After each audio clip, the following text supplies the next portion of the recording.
cá para nossa sala. Estou com o Dr. Caminot aqui hoje. Engraçado essas coisas que eu estava falando do Dr. Caminot essa semana. E a Tainá falou, amor, marquei com o doutor. Você acredita, doutor? Foi verdade? Que eu falei, Tainá, estava com saudade de você. O doutor é querido, está sempre aqui orientando demais a gente, porque nós muitas vezes nos esquecemos. A gente só pensa na visão quando a gente perde alguma coisa, na verdade. Para a gente é tão natural. Você enxergar bem, não sei se já aconteceu com você, quando você tem muitas vezes uma conjuntivite, parece que o mundo está acabando. Sim, é verdade. E na verdade hoje, por conta dessa vida muito estressada, nós podemos ter todo esse estresse, ele pode se refletir na nossa qualidade também de visão. Não é que você vai ficar cego do dia para a noite, não. Existe um processo que você precisa interromper, inclusive mudando hábitos para não ter esse estresse excessivo, porque isso também pode recorrer a problemas graves. Doutor, como é que é essa história? Onde é que o estresse emocional ou mesmo físico pode interferir na nossa visão? Sim, ele pode interferir em vários fatores. Em primeiro lugar, a gente tem no nosso olho uma musculatura na parte intermediária, mais ou menos aqui, tá? É onde tem um cristalino, que é aquela lente transparente que tem catarata, mais ou menos nessa parte intermediária aqui, né? Então, essa parte é onde fica o cristalino, onde causa catarata em idosos. Sei. E esse cristalino, ele consegue se acomodar.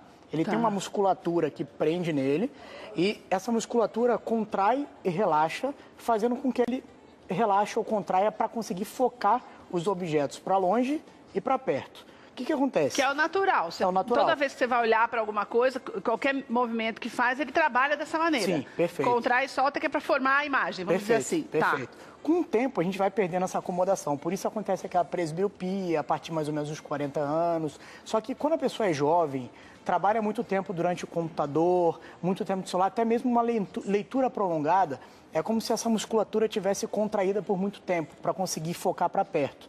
Então, ele ficou 2, 3 horas seguidas mexendo no computador. Que é o que a maioria faz hoje, né, doutor? Muito normal isso acontecer. Quando você não está no computador, no iPad, você está lá no celular o tempo inteiro, porque o WhatsApp pede isso, exige do nosso olho, né, doutor? Sim, perfeito. Mas daí, doutor, por exemplo, quando eu tomo algumas atitudes, algumas providências do tipo deixar a lente, a tela mais clara, ou usar sempre um óculos de descanso, isso ajuda ou não necessariamente? O que acontece? Muita gente tem, às vezes, um grau de hipermetropia, que é um grau positivo, e que a pessoa jovem consegue acomodar a visão e o olho fazer força para enxergar.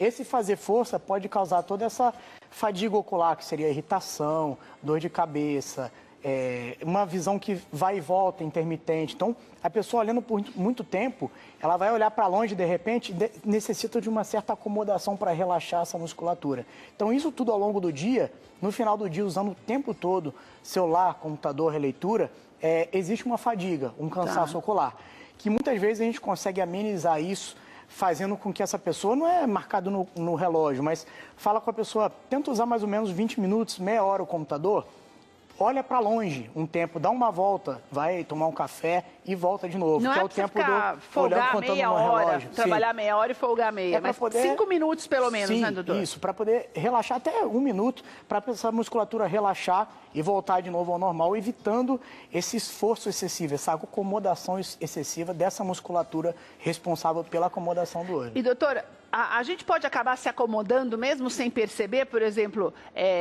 não tem dor de cabeça, não tem nenhum sinal de que está fazendo mal. Então, está lá 8 horas trabalhando no computador sem levantar, só levanta uma vez por dia e volta, mas não sente dor de cabeça, não sente nada disso. Mesmo assim, pode ter problemas? Pode acontecer, tanto é que no consultório, quando a gente detecta um grau de miopia e a gente fica na dúvida, a gente costuma dilatar, que é aquele colírio que a gente pinga, deixa a pupila dilatada e depois a pessoa vê embaçado durante um tempo. Com essa dilatação, às vezes a gente percebe que um grau que a gente achou negativo, na verdade é positivo. Por que houve esse falseamento?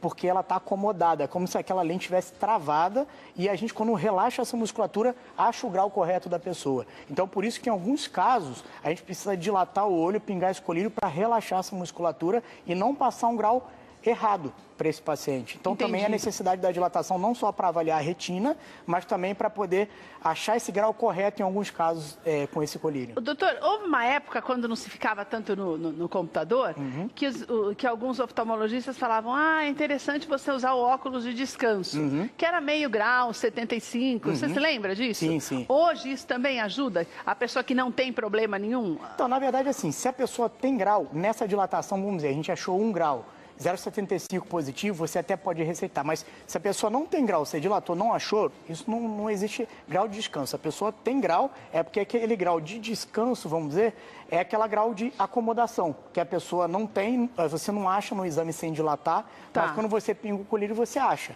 Esse é o grau que a pessoa tem, mas faz esse esforço para acomodar. E a gente acaba no exame inicial não achando, mas dilatando a gente acaba encontrando. Agora, doutor, isso pode causar dor de cabeça, aquele incômodo e tal.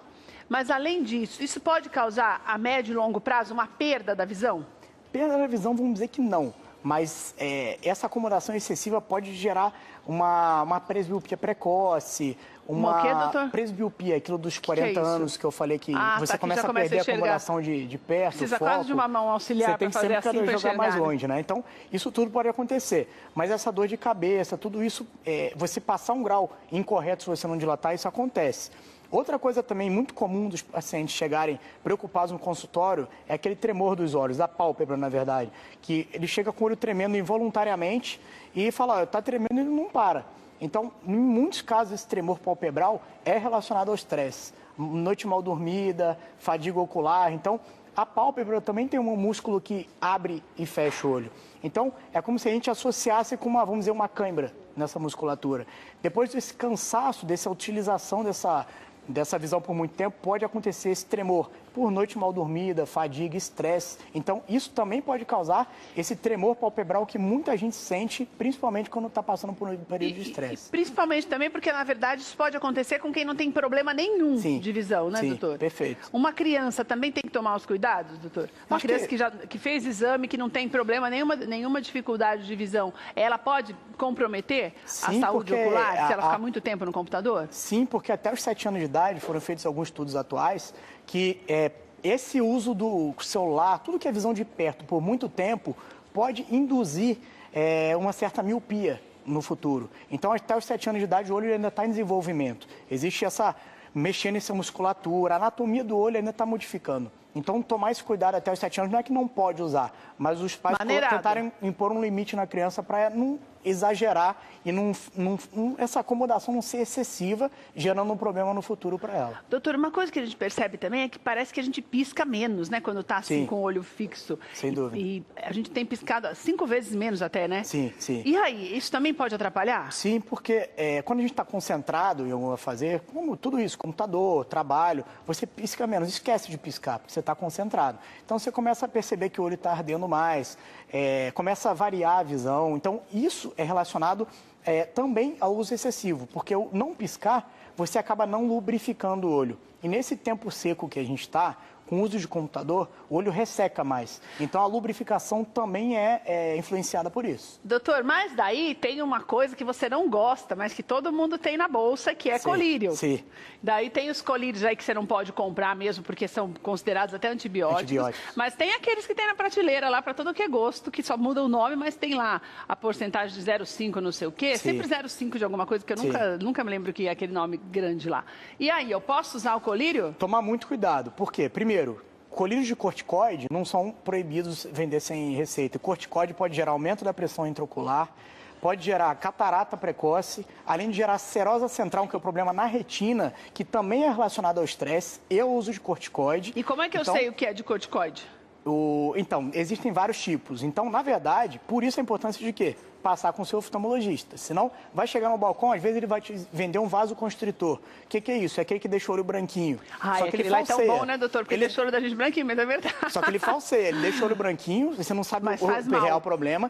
Ele pode aumentar a pressão arterial, por quê? Porque ele é drenado para o nariz, que é cheio de vaso, drena para o resto do corpo. E a longo prazo, quem já tem essa tendência a ter pressão arterial alta, ele pode induzir isso também. Além disso, ele causa o efeito rebote. Você fica branquinho quando pinga, quando para de pingar, enxergar, volta pior do que estava antes. E, então, doutor, deve ser avaliado, tem que tomar cuidado. com Só um se o médico oftalmologista. deixar. Sim, perfeito. Doutor, e eu posso utilizar, então, como é que chama aquele líquido, meu Deus, soro fisiológico, pode? O soro para lavagem mal não vai fazer, mas sempre tomar cuidado porque às vezes o olho vermelho, que muita gente olho vermelho, não é? Às vezes o olho vermelho é um diferencial de diversas doenças, pode ser algo grave, como uveíte, como a inflamação da úvea, pode ser uma úlcera de córnea. Existem vários problemas graves que você vai limpando com um sorinho, com qualquer colírio, e você está deixando para lá, doutor? maquiando, e o problema pode se tornar muito mais grave se não for tratado precocemente. Então, olho vermelho, primeira coisa, passa com o seu oftalmologista, se ele não tem horário, passa no seu pronto-socorro oftalmológico, porque às vezes o clínico, ele não tem um aparelho indicado para poder fazer esse diferencial das doenças do olho vermelho. Então, é importante, se você tem algum problema ocular, marcar o seu oftalmologista para poder fazer esse diferencial dos problemas oculares. Doutor, então, o mais indicado é que a gente dê uma paradinha de 5 minutos, de quanto em quanto tempo, para manter para não se distrair demais no trabalho, mas também para não comprometer a visão. Sim, a gente diz mais ou menos uma média, né? Nunca marcando no relógio, mas, vamos dizer, usou 20 minutos, meia hora o computador, para nem que seja 30 segundos, 1 minuto, olha para longe. Deixar essa musculatura, depois você volta a trabalhar. Então, você está relaxando e contraindo e conseguindo trabalhar sem que o seu olho acomode muito a visão e não vai gerar todos esses problemas como irritação, fadiga ocular, olho vermelho, dor de cabeça. Isso você vai conseguir evitar. E sempre evitar de trazer as coisas muito perto. Tem gente que fica lendo aqui, pelo menos de 60 centímetros, porque quanto mais perto você traz, mais acomodação você tem que fazer. E daí, se estiver tão perto assim, é porque está precisando usar óculos mesmo, né, doutor? Precisa ver se não tem também um problema de... Pode ter um problema de... Daí já pode ter um problema e não foi detectado ainda, né? Também, verdade. O doutor falou 30 segundos, você pensar bem, se você ficar com o olho fechado os 30 segundos, você já descansa. Verdade, dá uma e não se piscadinha distrai, maior. não precisa nem levantar, né, doutor? Além de melhorar essa parte do olho ressecado também, que você vai piscar e vai conseguir melhorar a lubrificação e essa acomodação do olho também. Doutor Câmara, está sempre aqui com a gente, uma alegria te receber, Obrigado. doutor. Prazer Volta é todo logo, meu. viu? Doutor, Pode demorou deixar. muito dessa vez.